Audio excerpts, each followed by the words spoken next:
Okay, so here I am tonight again with D.Gomez, brown belt. We are in gi again this week.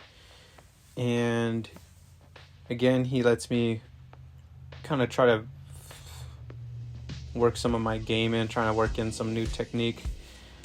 Honestly, by this point, I was pretty tired after the Muay Thai and the working out so I kind of don't even remember what I was really doing. Here I'm going for that arm bar that we went over the last time, if you watched the last video that we did.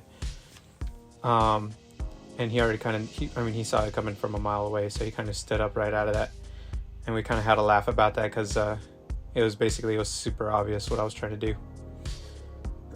Anyway, so then he tries to push past my my guard.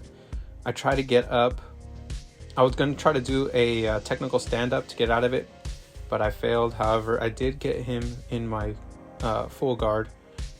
Here I am again trying to go for this is a different arm bar setup that I was trying to go for.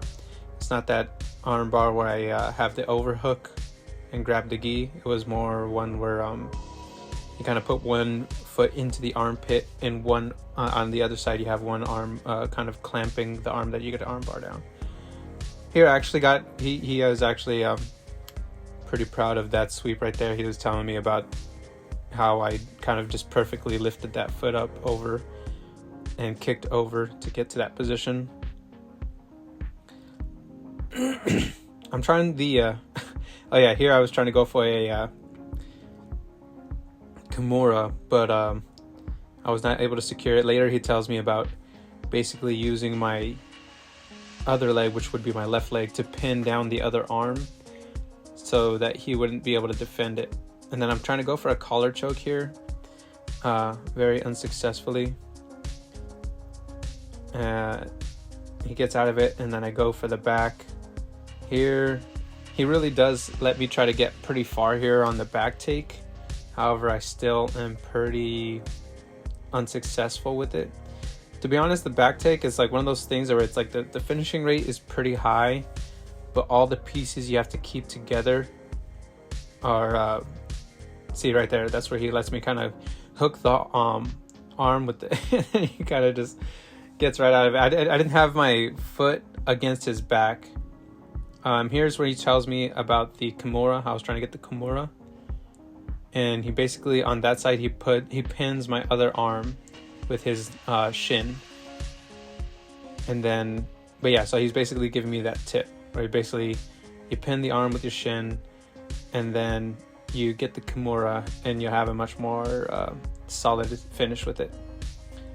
Here I'm trying again for that sweep, but it was just not working. It's just not working out in my favor. And then I get into this kind of, I forget, is this called the spider? I forget what the hell that shit's called. And then I'm going for the triangle here. But to be honest, again, if you've seen seconds before, you kind of just let me have that. I twist, I twist my body when trying to get the triangle because I'm a lot smaller than most of these guys. So I have to get really sharp, kind of a 90-degree angle in order for them to even kind of feel the choke. So adding those extra steps, I have to remember to keep the head down so that I can actually finish the choke. Because as you can see, he got out of it pretty quick. But yeah, that was the end of that round. And here he's kind of just giving me some more pointers. He always helps me kind of assessing my game and telling me how to fix it.